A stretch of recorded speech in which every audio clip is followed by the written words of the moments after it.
Assalamualaikum warahmatullahi wabarakatuh. Kami dari kelompok 3 mata kuliah apresiasi drama akan mempresentasikan mengenai naskah drama, struktur naskah dan bedah naskah.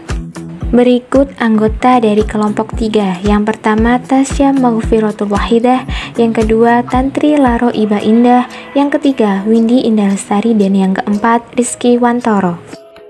Dalam materi ini kita akan membahas mengenai pengertian naskah, struktur naskah drama, dan yang terakhir analisis naskah drama RT0 RW0 karya Iwan Simatupang berdasarkan struktur drama.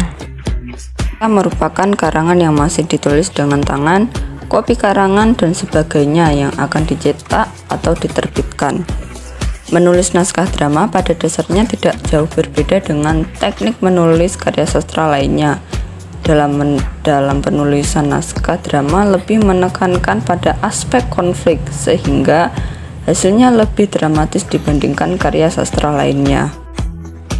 Menurut Waluyo, naskah drama salah satu genre karya sastra yang sejajar dengan prosa dan puisi. Perbedaannya jika naskah drama ditulis dalam bentuk dialog yang didasarkan atas konflik batin dan mempunyai kemungkinan dipentaskan. Drama ditulis oleh penulis naskah drama berdasarkan yang pernah dilihat, dialami, dibaca, dan diceritakan.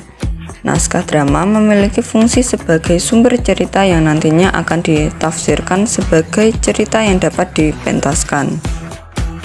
Kedua, struktur naskah. Struktur naskah memiliki beberapa bagian. Yang pertama, tema, yang kedua watak, yang ketiga alur, yang keempat latar, yang kelima amanat. Tema adalah kerangka umum yang diberikan penjelasan topik pada alur dan penokohan. Di dalam tema terdapat topiknya, gagasan utama atau pesan, dan tergantung keadaannya. Dari beberapa pendapat tokoh, tema adalah gagasan dasar yang umum menopang sebuah karya sastra sebagai struktur semantis dan bersifat abstrak yang secara berulang lewat muncul motif-motif yang biasanya bersifat implisis. Penokohan dalam naskah drama membangun cerita untuk menggugah simpati penonton melalui karakternya masing-masing yang sudah ada pada naskah drama.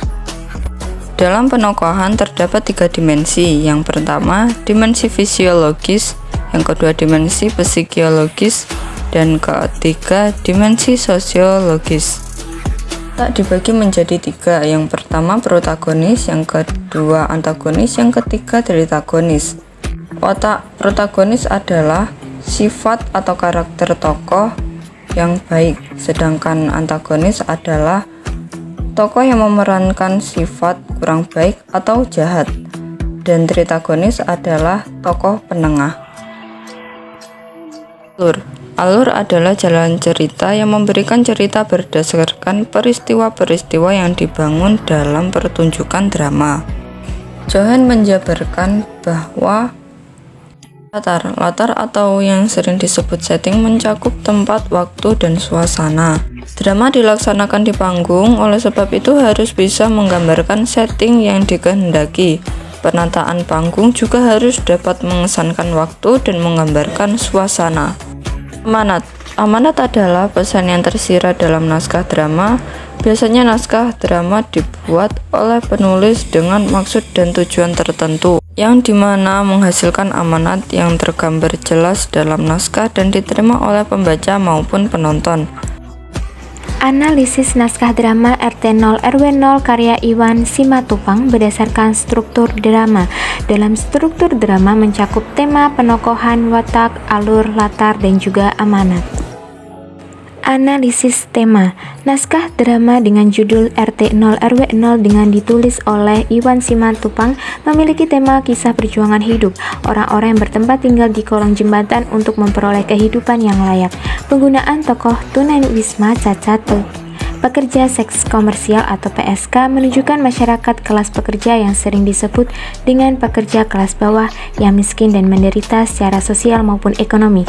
Selain itu, mereka juga menderita dari segi mental, di mana mereka selalu mendapatkan diskriminasi, dipandang sebelah mata sehingga sangat sulit untuk mendapatkan pekerjaan. Analisis penokohan dan watak. Yang pertama, kakek. Tokoh kakek dalam drama RT 0 RW 0 merupakan tokoh sentral. Tokoh kakek digambarkan sosok laki-laki berlanjut usia yang merupakan mantan kalasi kapal. Tokoh kakek digambarkan sebagai tokoh yang baik, bijaksana, dan penyabar.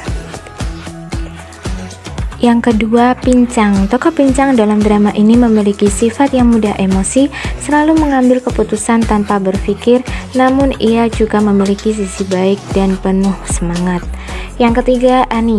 Tokoh Ani digambarkan sebagai perempuan pekerja malam atau dapat disebut sebagai pekerja seks komersial atau PSK.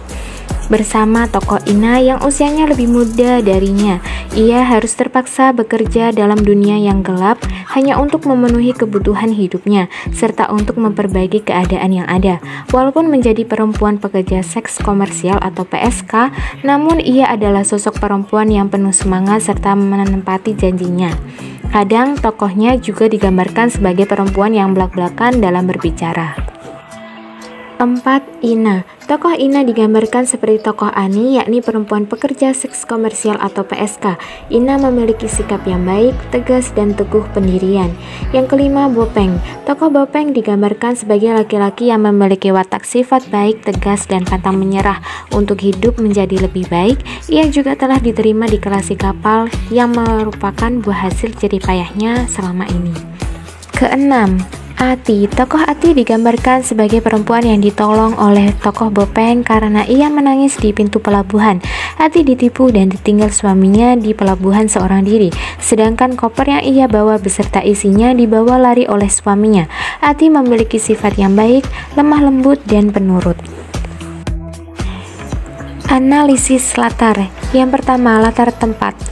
Dalam naskah drama ini berlatar tempat di kolong jembatan yang merupakan tempat tinggal bagi mereka tunawisma. Yang kedua, latar waktu. Dalam naskah drama ini berlatar waktu malam hari. Hal ini dibuktikan dengan berangkatnya para pekerja seks komersial atau PSK yang umumnya malam hari serta mendengar suara jangkrik dan lolongan anjing. Yang ketiga, latar suasana. Dalam drama ini memiliki latar suasana yang beraneka ragam, mulai dari suasana yang bahagia seperti canda-candaan kecil antara tokoh-tokohnya, suasana yang tegang ketika terlihat percekcokan antara tokoh, serta suasana haru yang dihadirkan oleh setiap tokoh.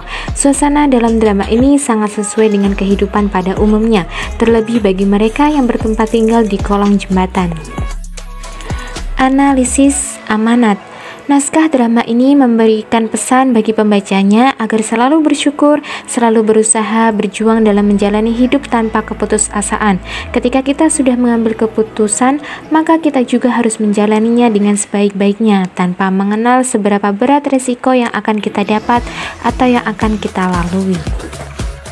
Nah, itu tadi adalah penjelasan dari kelompok 3 dengan materi naskah drama, struktur naskah, dan juga bedah naskah.